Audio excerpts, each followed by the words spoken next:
White house के situation room में 2 घंटे की हाई वोल्टेज बैठक। दुनिया को इंतजार था ट्रंप के अंतिम फैसले का, लेकिन फैसला नहीं आया और अब फैसले की जगह सामने आ रहे हैं युद्ध के संकेत। ऐसा लगता है कि अमेरिका हॉर्मुज को लेकर कुछ बड़ा करने जा रहा है। अमेरिकी नेवी ने हॉर्मुज में जहाजों के लिए अलार्म बजा दिया है।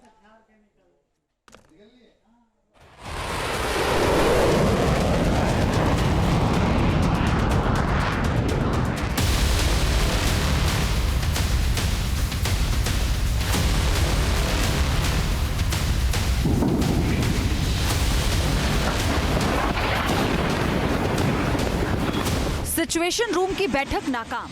हॉर्मुज में मचने वाला है कोहराम।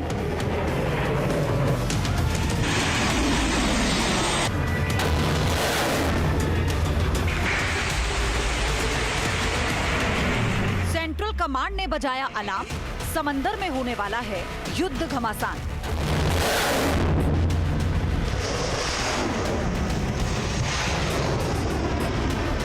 मिडिल ईस्ट में मची हलचल।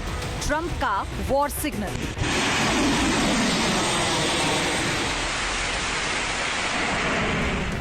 इधर वॉशिंगटन के व्हाइट हाउस में सिचुएशन रूम की बैठक खत्म हुई। उधर फारस की खाड़ी से लेकर हॉर्मुज तक हलचल शुरू हो गई।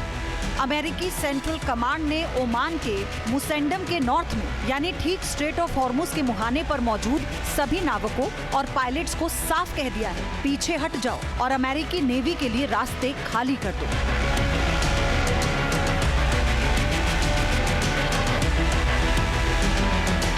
समुद्री जहाजों को निर्देश दिया गया है कि वो ट्रैफिक सेपरेशन स्कीम से हट जाएं, VHF चैनल 16 पर बने रहें और अमेरिकी नेवी के लिए रास्ता खाली करें। जब कोई नौसेना ट्रैफिक सेपरेशन स्कीम को खाली करने और सभी जहाजों को मैरीन कम्युनिकेशन VHF चैनल 16 पर आने का आदेश देती है, तो इसका मतलब कोई रूटीन एक्सरसाइज नहीं होता। इसका सीधा मतलब होता है कि अमेरिका उस पूरे इलाके को एक कॉम्बैक्ट जोन यानी युद्ध क्षेत्र में तब्दील कर रहा है।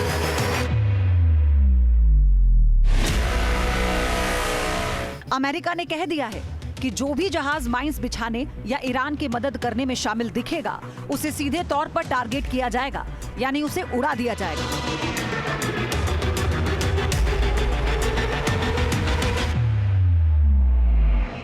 इससे थोड़ी देर पहले अमेरिकी सेंट्रल कमांड के JMIC यानी जॉइंट मैरीटाइम इंफॉर्मेशन सेंटर ने एक बेहद संवेदनशील निर्देश जारी किया, जिसमें कहा गया तमाम जहाजों के कप्तान नाकेबंदी लागू करने वाली नेवी के आदेशों का पालन करें।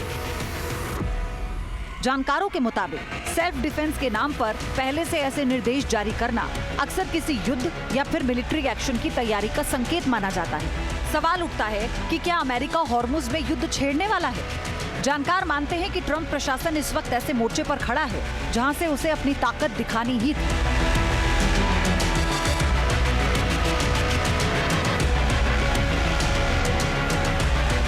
हॉर्मुज स्ट्रेट ईरान का वो लेवरेज है जिसके दम पर वो आंखें दिखा रहा है। अगर ट्रंप इस स्ट्रेट ऑफ हॉर्मुज के ढक्कन को हमेशा के लिए खोलने में कामयाब हो जाते हैं, अगर अमेरिकी नौसेना यहाँ ईरान के दबदबे को पूरी तरह से कुचल देती है, तो एक ही झटके में ईरान की आधी ताकत खत्म हो जाएगी।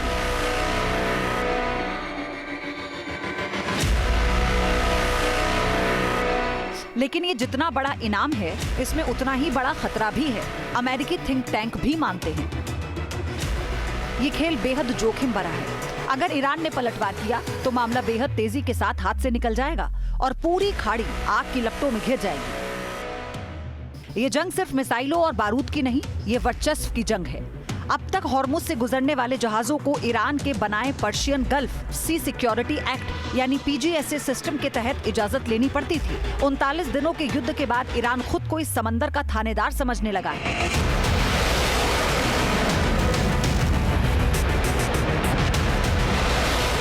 लेकिन अमेरिकी नेवी ने ईरान के इस पूरे सिस्टम को हटाने का प्लान बना लिया है।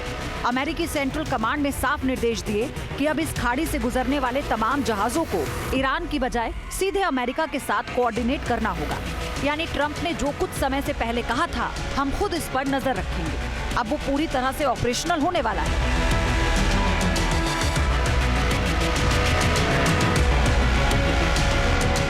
लेकिन इस पूरी कहानी का एक दूसरा पहलू भी है जो और भी काफी पेचीदा है। इस वक्त पर्दे के पीछे डील की भी बातें चल रही हैं, लेकिन ट्रंप 2 घंटे की बैठक के बाद भी इस पर अंतिम फैसला नहीं ले पाए। अमेरिका के रणनीतिकारों का मानना है कि अगर ईरान किसी समझौते पर राजी हो भी जाता है तो क्या वो सचमुच गंभीर है या फिर वो सिर्फ समय काटने का खेल खेल रहा है।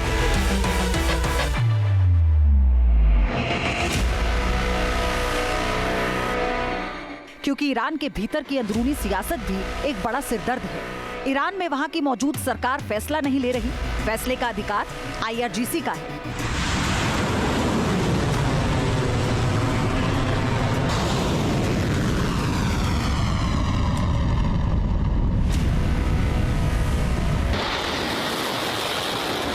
अगर ईरानी सरकार किसी डील पर दस्तखत कर भी दे तो क्या गारंटी है कि ईरान के जमीनी लड़ाके और कट्टरपंथी गुट इस समझौते को मानेंगे। ईरानी संसद के स्पीकर मोहम्मद बाकर गालिबाफ के मुताबिक अमेरिका पर ईरान को जरा भी भरोसा नहीं है, क्योंकि वो मिसाइलों की भाषा समझता है।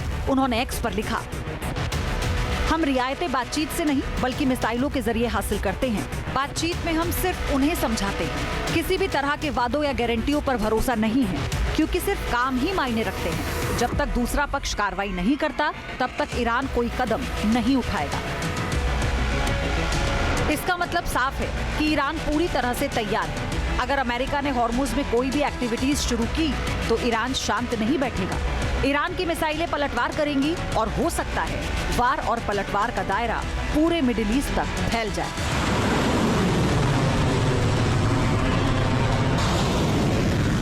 Team news nation. बार फिर बात करते हैं वॉर जोन की। सवाल यही कि हॉर्मुज को लेकर क्या होने वाला है।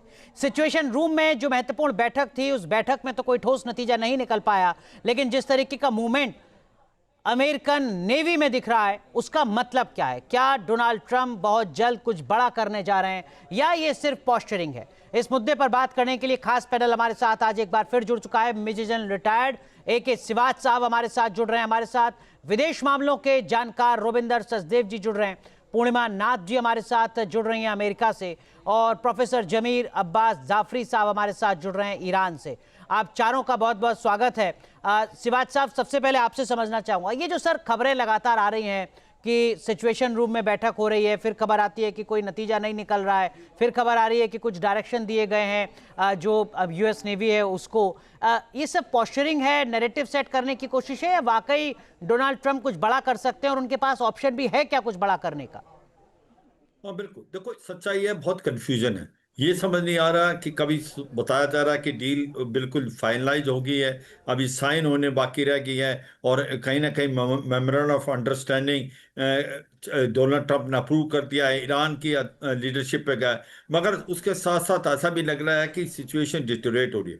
जो बात स्टेट ऑफ हॉर्मुज में, उस पर आप बात अटक की है कि अमेरिका चाहता कि स्टेट ऑफ हॉर्मुज ऐसे खुले जैसे 28 फरवरी से पहले था, और जबकि ईरान है उसको कह रहा है कि स्टेट ऑफ हॉर्मुज के ऊपर जो भी सोवरेनिटी है वो ईरान की रहेगी और वो टोल ले पाएगा। तो बात यहाँ पर फंसी हुई है। इसको मद्देनजर रखते हुए मुझे लगता है कि अमेरिका की ये पोस्चरिंग है, मगर ये भी सच्चाई है, पोस्चरिंग का कोई फायदा नहीं जब तक वो ऐसी ना लगे कि अगर उसके बात नहीं बनी तो वो हमला कर सकता है। ये भी मानना पड़ेगा ईरान को भी, नेवल जो ब्लॉकेड लगा रखा है अमेरिका को, उससे उसको बहुत परेशानी है, क्योंकि उसका जो 80% ऑयल खर्ग आइलैंड से जाता है और वो जा नहीं पा रहा है लास्ट 1-1.5 महीने से। और उससे क्या हुआ कि जितने भी उसकी एक स्टोरेज कैपेबिलिटी थी और कैपेसिटी वो भर गई है। अब उसको जो अपने प्लांट्स हैं वो बंद करने पड़ेंगे।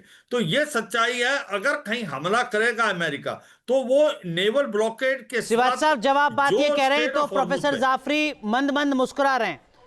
प्रोफेसर जाफरी, ये जो खबरें अमेरिका के हवाले से आ रही हैं, ईरान इन खबरों को किस नजर से देख रहा है?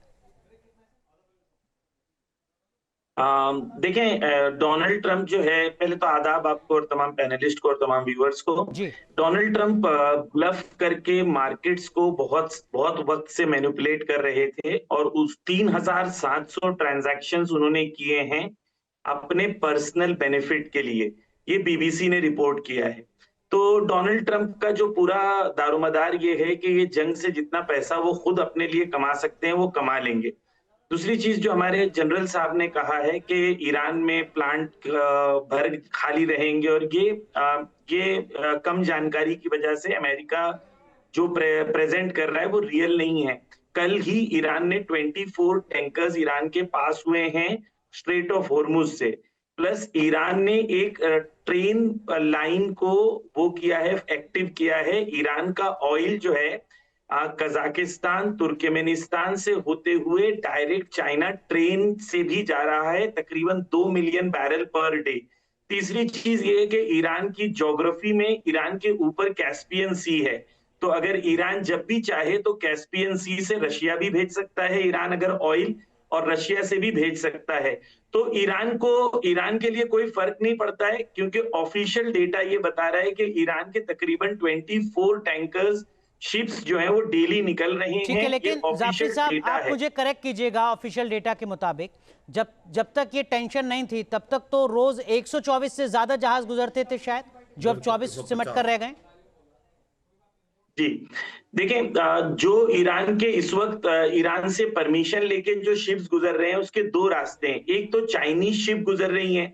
चाइनीज शिप जो गुजरती हैं, अमेरिका में कुव्वत और ताकत नहीं है कि डायरेक्ट चाइनीज शिप से कन्फ्रंट करे। एक दूसरा जो ईरान के पास दूसरा जो है वो ईरान और पाकिस्तान का जो टेरिटोरियल वाटर है, यानी जो bye international law 12 nautical miles जो होता है, हर कंट्री का जो पानी होता है उसे टेरिटोरियल वाटर कहते हैं। ईरान और पाकिस्तान के टेरिटोरियल वाटर जुड़े हुए हैं, तो ईरान के टेरिटोरियल वाटर से ही पाकिस्तान के टेरिटोरियल वाटर में शिप्स दाखिल हो जाती है और वहां से ईरान की शिप्स आराम से गुजर रही हैं। और ईरान जो है वो क्लियरली कह रहा है कि हमारी शिप्स यहां से जा रही हैं। एक और चीज मैं ऐड कर दूं कि ईरान ने कल अनाउंस किया है ऑफिशियली कि ईरान के जो ऑयल रिफाइनरीज हैं वो प्री वॉर सिचुएशन पर आ गए हैं, यानी जो उन पर हमने चलाई भी थी। लेकिन रोविंदर सचदेव साहब, जो ईरान से हमारे साथ पैनलिस्ट जुड़े हुए हैं, जाफरी साहब, वो कह रहे हैं कि साहब ईरान के इकोनॉमी पर कोई बहुत ज्यादा असर नहीं पड़ रहा है। उन्होंने 3 विकल्प और बता दिए, एक वो पाकिस्तान के जरिए, कैस्पियन सी के जरिए, ट्रेन के जरिए, और 24 जहाज वहां से भी गुजर रहे हैं जहां पर अमेरिका ने नेवल ब्लॉकेड लगा रखी है। नुकसान किसको हो रहा है ज्यादा? फिर नहीं, नुकसान फिलहाल ईरान को हो रहा है, दुनिया को हो रहा है, मिडिल ईस्ट के देशों को हो रहा है विदाउट डाउट, पर ईरान को भी बहुत हो रहा है। एंड प्रोफेसर साहब ने जो डेटा दिया, आई अंडरस्टैंड, पर उसमें मैं कुछ पॉइंट आउट करना चाहूंगा। कुछ डिफरेंसेस हैं। ईरान से चाइना का ट्रेन लिंक अभी कुछ खास वर्किंग नहीं है, एक्सपेरिमेंटल चालू हुआ है, वहां से कोई ज्यादा कार्गो नहीं जा सकता। एक और बड़ा रीजन है, ईरान का जो गेज है और जो रशियन कंट्रीज का गेज है और वापस जो चाइना का गेज है वो अलग है। तो इनको देश के बॉर्डर पे आके कार्गो को दूसरी ट्रेन के वैगन्स में डालना पड़ता है, कोई भी कार्गो हो। और अगर ऑयल भी जा रहा है तो एक ट्रेन जो टिपिकल है करीब 50 वैगन्स की होती है, एक वैगन में करीब 40 टन, तो 2000 टन तेल। 2000 टन तेल मीन्स करीब एक टन में करीब 7 बैरल्स होती है, मीन्स 20,000 बैरल, 30,000 बैरल ये एक ट्रेन लेके जा सकती है। 40,000 मिलियंस ऑफ बैरल्स अभी फिलहाल नहीं जा रहे हैं, नहीं जा सकते ट्रेन से। बट यस, कुछ कॉमर्स चल रही है वहां पर उनकी। तेल की जहां तक बात है, ये और उनसे कुछ निकल रहे हैं ईरान के टैंकर्स, जिनका हम कह नहीं सकते। प्रोफेसर कह रहे हैं शायद कुड बी दैट मेनी या थोड़े कम, बट कुछ ना कुछ ईरान का तेल खबर है निकल रहा है। पॉइंट इसकी, ये जो हॉर्मुज का मामला है, ये एक नया सुपर वेपन बना है वॉर के शुरू होने के बाद। इस वॉर के शुरुआत में तो जो सुपर वेपन था वो तो न्यूक्लियर वेपन था, राइट? एटॉमिक बम का खतरा था दुनिया को, उसको हटाने के लिए अमेरिका कह रहा था। ठीक है, बट ये एक हॉर्मुजी पंजा बना है, नया सुपर वेपन, और ये पंजा बैटल टेस्टेड है, इकोनॉमिक टेस्टेड है। अमेरिका ने पूरी कोशिश कर ली, बम मार लिए प्लेन से, इकोनॉमिक ब्लॉकेड कर लिया, शिप से कर लिया, जो भी कर लिया, पर इस पंजे को वो अनलॉक नहीं कर पा रहे। ठीक बात है। तो ये इस समय सिचुएशन है। लेकिन पूर्णिमा जी, आप अमेरिका से हमारे साथ जुड़ रही हैं। डोनाल्ड ट्रंप लगातार ये साबित करने की कोशिश कर रहे हैं कि वो अपर हैंड पर हैं, उनकी शर्तों को ईरान को मानना पड़ेगा, अगर ईरान नहीं मानेगा तो उसका वजूद खत्म हो जाएगा, और अब बातचीत बिल्कुल आखिरी मुकाम पर पहुंच गई है अमेरिका की शर्तों के मुताबिक। क्या वाकई ऐसा ही है, और क्या जो अमेरिका की आवाम है वो इन बातों को नहीं समझ पा रही है, सच्चाई को नहीं समझ पा रही है कि हकीकत है क्या? Purnima Nath ji. Thank you so much for having me. नमस्ते, जय हिंद। आपने एकदम सही कहा। अमेरिकन जो जनरली जब अमेरिकन समझा जाता है, उनको यूरो अमेरिकन वाइट्स को समझा जाता है। वो उनके हिसाब से बाकी जो कंट्रीज है उनका कोई सॉवरेन राइट नहीं है। उनके हिसाब से America is the super power, supreme. उन अमेरिका के डायरेक्शन से, डिक्टेशन से बाकी सब कंट्रीज चलना चाहिए। That is the mentality white European Americans have. तो ये जो आप देख रहे हो ये सॉवरेंटी की इशू है, ये जो आप देख रहे हो ये हिपोक्रेसी है। आप थोड़ी दिन पहले वेनेजुएला की लीडर को उठा के लेके आ गए। अब कुछ दिन पहले राउल कैस्ट्रो को उन्होंने दोषी ठहराया। लिटरली क्यूबा के ऊपर वही कर रहा है। तो कुछ दिन पहले मेक्सिको के ऊपर हुआ, कनाडा के ऊपर हुआ। इंडिया को किसके साथ तेल खरीदना है, किसके पास तेल खरीदना है, किससे नहीं, वो डायरेक्शन भी अमेरिका से आ रही थी। This is exactly what America is. Unfortunately इनका जो मेंटालिटी है, this is a colonial mentality, and वो ही अब तक चल रही है, 50-100 साल से चल रही है। सो ये जो 250 years of America has changed nothing, it has revived. America और डोनाल्ड ट्रम्प के अंदर जो अमेरिका है आज, जी मागा बेस जो है, that is what is the resurgent of. ठीक है, लेकिन रोविंदर सचदेव सर, आप एड ऑन कीजिएगा जो बात पूर्णिमा जी कह रही हैं, क्योंकि हमने तो ट्रम्प के राज में उसी अमेरिका के अलग अलग शहरों में देखा जब बड़ी संख्या में आवाम सड़कों पर उतरी डोनाल्ड ट्रम्प के खिलाफ, इस जंग के खिलाफ। और 39 दिन की जंग के बाद अब तक अमेरिका को हासिल क्या हुआ है, इस पर कहीं तो चर्चा हो रही होगी सर। क्या आउटकम है, क्या उपलब्धि है डोनाल्ड ट्रम्प की? नहीं, चर्चा तो बहुत हो रही है, पर जो जनता सड़कों पे उतरी वो तो मेजोरिटी ऑलरेडी ट्रम्प के खिलाफ में जो थे। ठीक है ना, जी। अमेरिकन जो डोमेस्टिक पॉलिटिक्स है, आधे आप मान लीजिए मोटा मोटा रिपब्लिकन है, मोटा मोटा 1/3 है, 1/3 रिपब्लिकन, 1/3 डेमोक्रेट, 1/3 जो इसको वोट नहीं देते, अनडिसाइडेड टाइप रहते हैं। तो जो ट्रम्प के खिलाफ डेमोक्रेट्स है उनमें से ज्यादा और कुछ अनडिसाइडेड में से ज्यादातर निकले सड़कों पे। ट्रम्प के सपोर्ट के जो रिपब्लिकन्स हैं वो अभी भी फिलहाल ट्रम्प के साथ ही खड़े हैं, मोर और लेस। चाहे पार्टी के अंदर या रिपब्लिकन्स के अंदर भी बहुत बड़ी डिबेट हो रही है, बड़े बड़े इन्फ्लुएंसर्स टकर कार्लसन वगैरह। रिपब्लिकन्स के अंदर डिबेट ये हो रही है कि ये जो सारा ट्रम्प कर रहा है, क्या इसको इजराइल चाबी भर के चला रहा है। वहां एक अलग डिबेट और चल चुकी है, Jewish and Christianity and Israel को लेकर के। जी तो ये चीजें वहां अमेरिका के अंदर हो रही है। जो फायदा जो ट्रम्प क्लेम कर रहा है वो तो कह रहा है, प्रॉब्लम ये हो रही है भाई।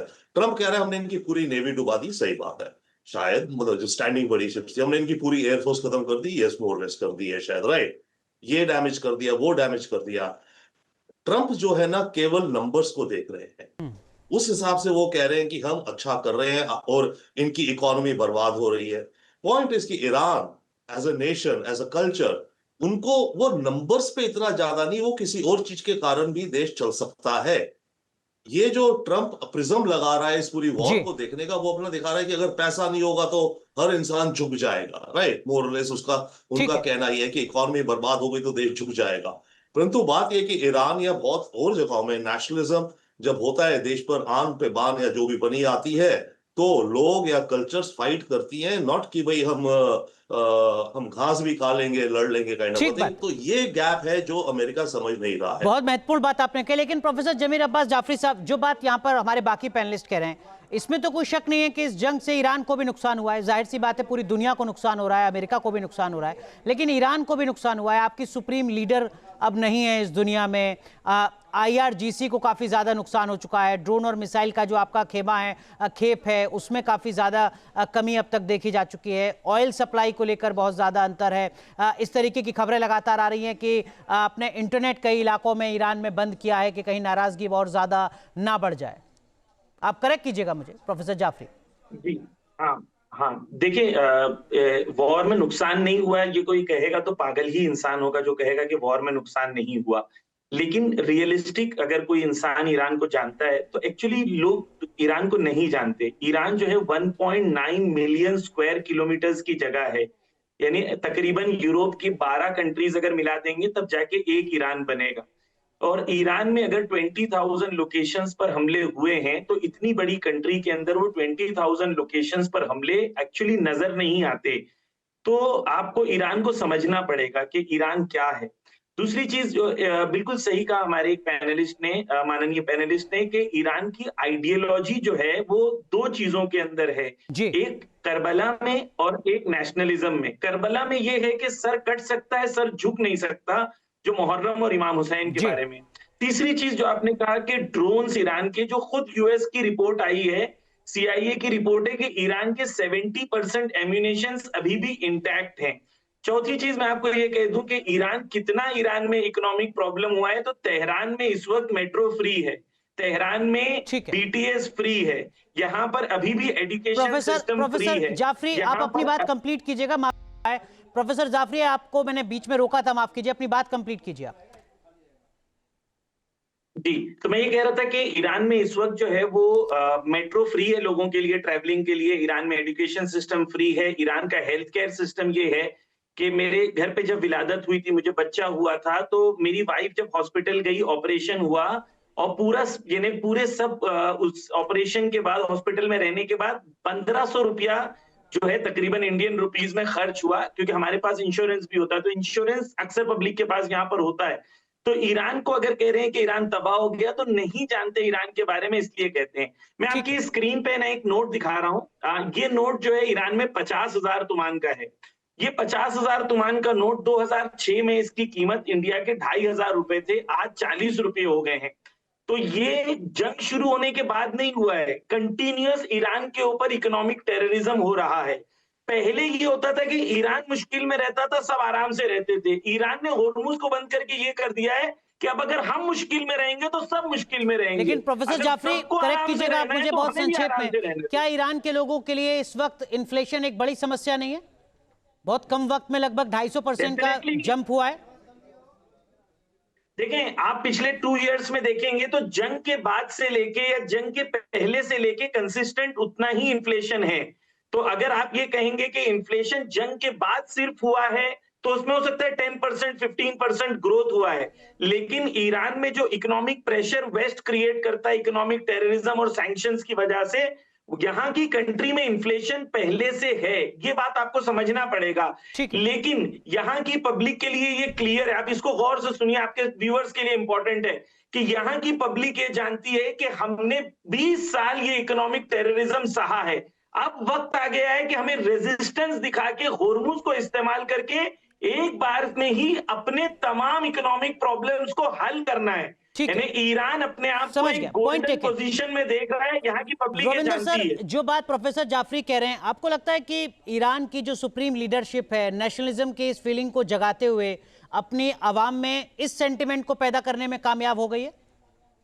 कुछ हद तक तो डेफिनेटली हुई है, कामयाब हुई है, या अपने आप ही वो नेशनलिज्म की सेंटिमेंट जागी है, राइट। कुछ हद तक डेफिनेटली, सॉरी, क्योंकि वॉर के पहले डेफिनेटली प्रोटेस्ट थे, कुछ थे, कितने थे वो भी हमें पता नहीं। देखिए, बहुत कुछ हम सुनते हैं, प्रोपेगेंडा भी है, बिल्कुल, राइट। ट्रम्प कहते हैं 40,000 लोग मारे गए, कोई कहते हैं नहीं जी केवल 10,000 मारे गए, तो वो नंबर्स भी पता नहीं, बट ये तो है डेफिनेटली ऑपोजिशन है ऑफ द रेजीम। ये जो पॉलिटिकल ऑर्डर है, उसको हर देश में होता है कुछ ना कुछ ओपोनेंट्स, तो right. But at the same time कुछ हद तक नेशनलिज्म, काफी हद तक, इनफैक्ट नॉट ओनली कुछ हद तक, काफी हद तक नेशनलिज्म ईरान में जागा है। तभी आप देखिए ना, नहीं तो अभी तक तो सड़कों पे तो जो इनका फॉर्मूला था, जो इनकी मोसाद इंटेलिजेंस और CIA का आंकलन था, खासकर मोसाद का, नेतन्याहू का, जिसने ये चूरन एक तरह से दिया डोनाल्ड ट्रम्प को कि हम ये करेंगे, इनकी टॉप लेयर मारेंगे, सब अपोजिशन वाले सड़कों पे आ जाएंगे और इनका खात्मा कर देंगे, वो नहीं हुआ। दूसरी लेयर को इन्होंने मारा कि इन लीडर्स को मारेंगे, तब जो तीसरे लीडर आएंगे वो डरेंगे और कॉम्प्रोमाइज करेंगे और सड़कों पे लोग आके इनकी सरकार को गिराएंगे, वो भी नहीं हुआ। तो दैट डज मीन कि जो इनका एस्टिमेट था, इनका इंटेलिजेंस फेलियर है, तो क्लियर है। ठीक है, लेकिन शिवाज साहब, अब आगे की तस्वीर क्या? जिस तरीके के हालात पिछले कई महीनों से, लंबे वक्त से दिख रहे हैं, फरवरी से लेकर अब तक, क्या ये रूस और यूक्रेन जैसी स्थिति अब नजर आएगी आने वाले वक्त में ईरान में? हाँ बिल्कुल, देखो 2-3 बातें बड़ी इंपॉर्टेंट है। एक तो ये सच्चाई है कि कहीं ना कहीं मिलिट्री पॉइंट ऑफ व्यू से ईरान कमजोर नहीं हुआ। ईरान ने एक प्रकार से, अमेरिका और इजराइल ने अंडर एस्टिमेट किया ईरान को, और ईरान की अभी भी क्षमता और काबिलियत है, उसके पास 60 से 70% मिसाइल, रॉकेट, ड्रोन का भंडार है, जबकि अमेरिका को बड़ी प्रॉब्लम है, उसके थॉट पेट्रोल मिसाइल सिस्टम काफी कम हुए हैं, करीब उनका भंडार 30 से 40% रहेगा। अब बात आती है आगे क्या होगा। देखो, मुझे नहीं लगता कि अमेरिका इस लड़ाई को लंबा ले जाना चाहता है, क्योंकि उसको पता है कि वो दलदल में फंस गया था, बड़ी मुश्किल से निकला।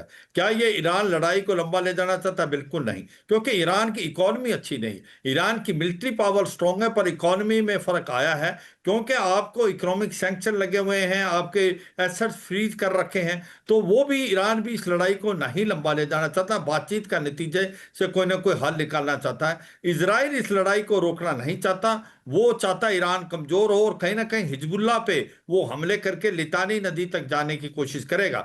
मगर आगे ये लगता है अभी भी चांस है कि कॉम्प्रोमाइज करके कोई सोल्यूशन निकलेगा। उसकी दो वजह है, क्योंकि अमेरिका को पता है डोनाल्ड ट्रंप को कि मिड टर्म इलेक्शन है, उनकी जो पॉपुलैरिटी गिरती जा रही है, उनका फायदा इसी में है कि कहीं ना कहीं कोई समझौता हो, मगर वो समझौता ऐसा हो कि वो अपने जो डोमेस्टिक कॉन्स्टिट्यूंसी को दिखा पाए कि विजय उनकी हुई।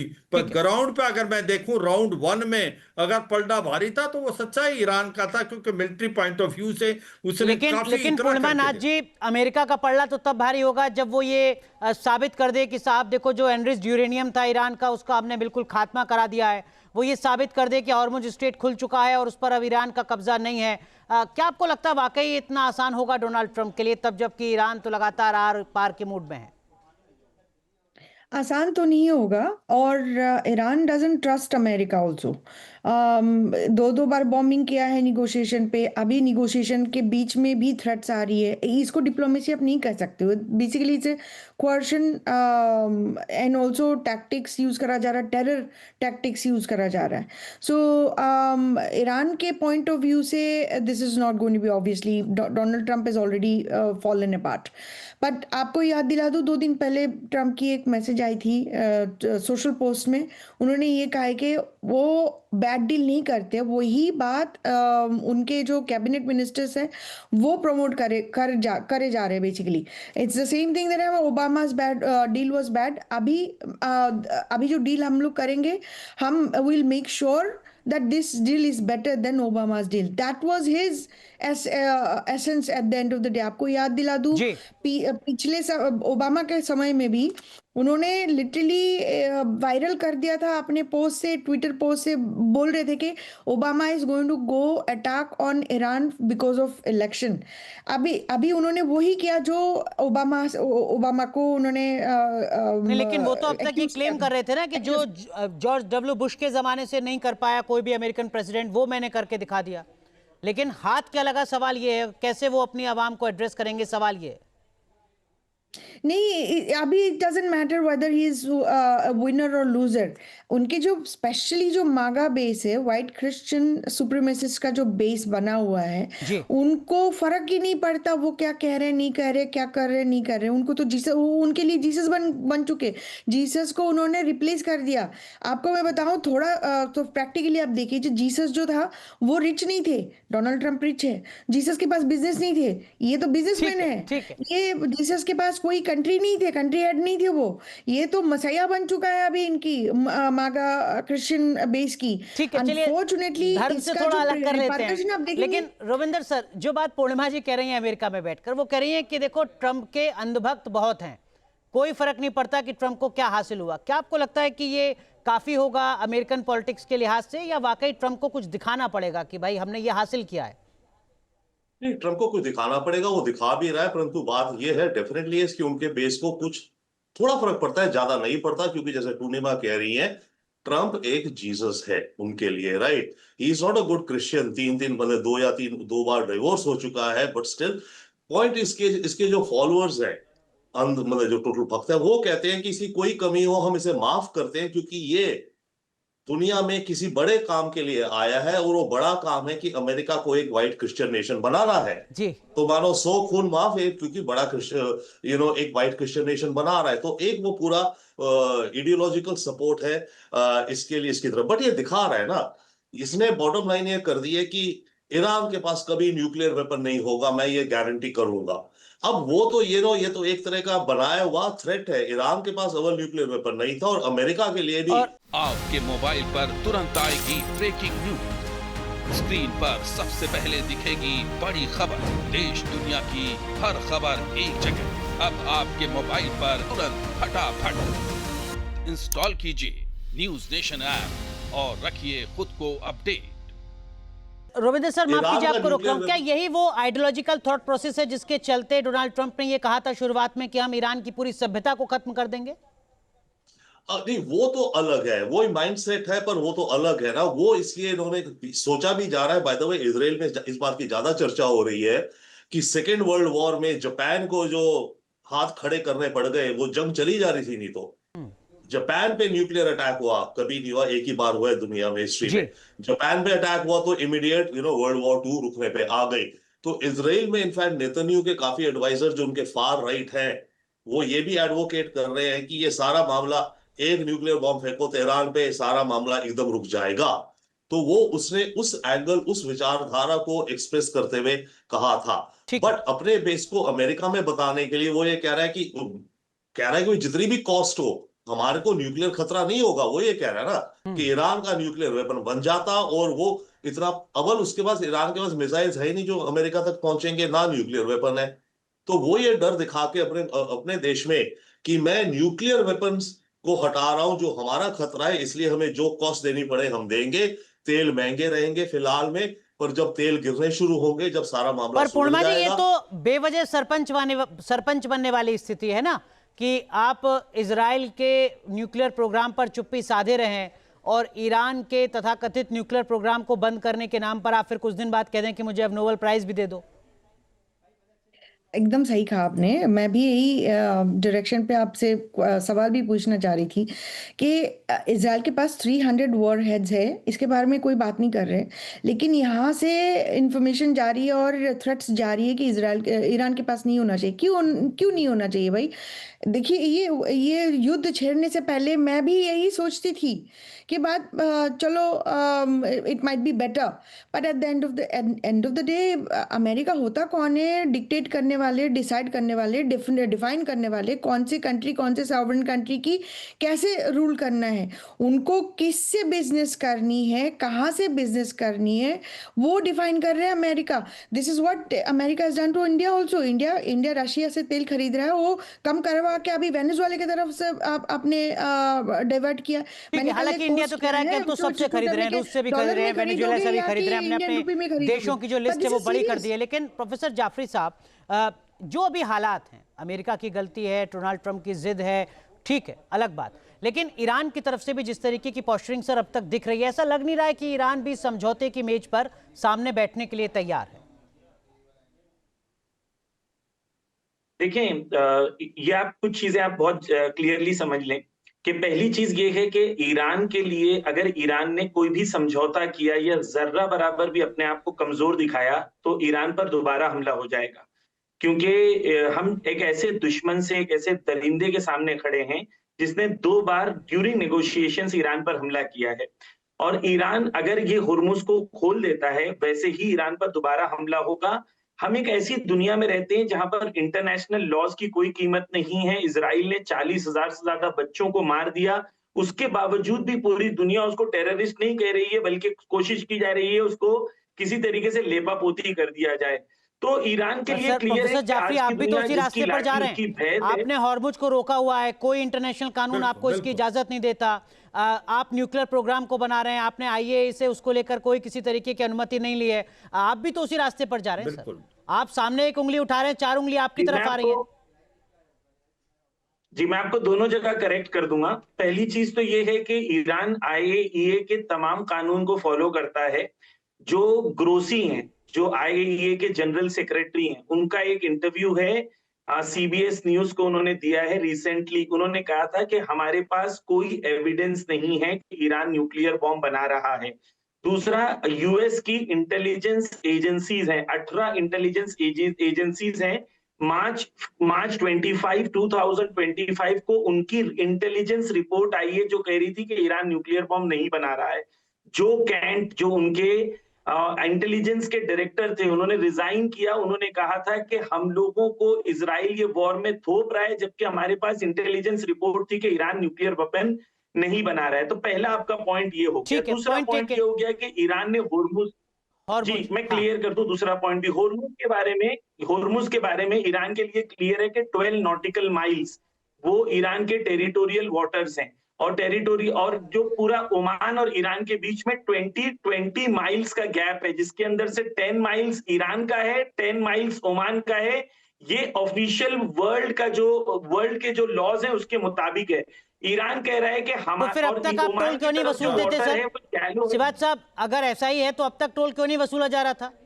बिल्कुल ठीक कह रहे हो। देखो ये इंटरनेशनल वाटर है। एक मिनट शिवाज ये तो नहीं प्रोफेसर जाफरी, शिवाज साहब को शामिल करते हैं। शिवाज देखो साहब, सच्चाई ये है कि ये इंटरनेशनल वाटर है, इसके अंदर बिल्कुल रोक टोक नहीं होनी चाहिए। 20% ऑयल, 35% गैस जाती है। अगर ऐसा होगा मलक्का स्टेट भी कल बंद हो जाएगा। कहीं ना कहीं बात हो रही है पैनामा और स्विच कैनाल का, वो आर्टिफिशियली बनाए वाटर चैनल है, उनको मेंटेन करने के लिए पैसा लिया जाता है। और जो बात आपने कही न्यूक्लियर हथियार की, उसमें एक चीज देखनी पड़ेगी कि अगर न्यूक्लियर हथियार ईरान बनाता है तो वो एक बड़ी थ्रेट किसके लिए? वो सबसे ज्यादा बड़ी थ्रेट है इजराइल के लिए, और बाकी जो मिडिल ईस्ट देश वो इजराइल के लिए कैसे? इजराइल एक छोटा देश है, एक भी न्यूक्लियर हथियार रविंद्र उसके ऊपर सर, गिर गया मेरे पास तो वक्त वो थोड़ा खत्म कम हो है। जाएगा। ईरान तो जिस तरीके से प्रिटेंड कर रहा है कि साहब अब तो बिल्कुल पाक साफ है, क्या वैसे ही है? ऐसा ही है क्या? क्योंकि फिर तो बात होगी हमास की, हूती की, हिजबुल्लाह की। रविंद्र सर, नहीं एब्सोल्युटली ईरान मतलब ये नहीं कि टोटली बेदाग है। ईरान ने भी अपने शेनानिगन्स करे हैं, करता है। परंतु एक बात है कि अगर बात करें आप हिजबुल्लाह, हूती वगैरह की, उसकी भी गलत परसेप्शन है दुनिया में। हिजबुल्लाह कोई आतंकी ग्रुप थोड़ी है, 1000 लोग। हिजबुल्लाह आधे लेबनान की पॉपुलेशन है जो एक अलग विचार रखते हैं। इस हिसाब से तो आप किसी हूती, जिसको हम कहते हैं हूती यमन के 2/3 पॉपुलेशन है और 2/3 जमीन है हूती सरकार की, तो वो तो हूती नेशन हो गया ना। तो ये जो परसेप्शंस है और जो टर्मिनोलॉजीज क्रिएट करेंगी, प्रॉक्सी है, ठीक है, उसके फ्रेंडली नेशंस है, परंतु हर एक चीज को आतंक लेकर के कर देना वो भी एक एक्सटेंशन है। मुझे लगता है प्रोफेसर जाफरी आपने अपना जवाब सुन लिया होगा। रविंदर सर वही बात कह रहे हैं शायद जो आप कहना चाह रहे होंगे, लेकिन फिर भी आप कंप्लीट कीजिए। जी देखिए, मैं ये कहना चाहता हूं कि हिजबुल्लाह और हमास की जंग किससे? इजराइल से। ठीक है, आप कहते हैं टेररिज्म बुरा है, मैं भी कहता हूं टेररिज्म बुरा है, मैं कहता हूं टेररिज्म मुर्दाबाद, लेकिन मैं ये भी कहता हूं जिसने टेररिज्म बनाया वो भी मुर्दाबाद। जो इनका इंटेलिजेंस डायरेक्टर है वो कहता है कि हमने आईसिस और अलकायदा को बनाया था। इनका अमेरिका का इंटेलिजेंस डायरेक्टर कहता है। तो जब आप कहते हैं टेररिज्म मुर्दाबाद, फाइनल कमेंट आपका 20 सेकंड। ठीक है प्रोफेसर जाफरी, वक्त कम है, माफ कीजिएगा। अनुराग, आपने क्वेश्चन पूछा है, ये ईरान गलत है, लेकिन ये क्वेश्चन अमेरिका को पूछा नहीं जाता। आपने ये पूछा है कि ईरान गलत काम कर रहा है, स्टेट ऑफ होर्मुज को बंद कर दिया। लीगल और लॉ के बारे में बात कर रहे हैं, तो रूल ऑफ लॉ के बारे में बात करते हैं। यही रूल ऑफ लॉ के बारे में जो क्वेश्चन अमेरिका के ऊपर क्यों नहीं आती है? ठीक है, नहीं हमने तो पूछा कि साहब इजराइल से क्यों नहीं सवाल पूछा जा रहा है न्यूक्लियर प्रोग्राम को लेकर जो ईरान के ऊपर हमला किया जा रहा है। आपके मोबाइल पर तुरंत आएगी ब्रेकिंग न्यूज। स्क्रीन पर सबसे पहले दिखेगी बड़ी खबर। देश दुनिया की हर खबर एक जगह। अब आपके मोबाइल पर तुरंत फटाफट इंस्टॉल कीजिए न्यूज नेशन ऐप और रखिए खुद को अपडेट।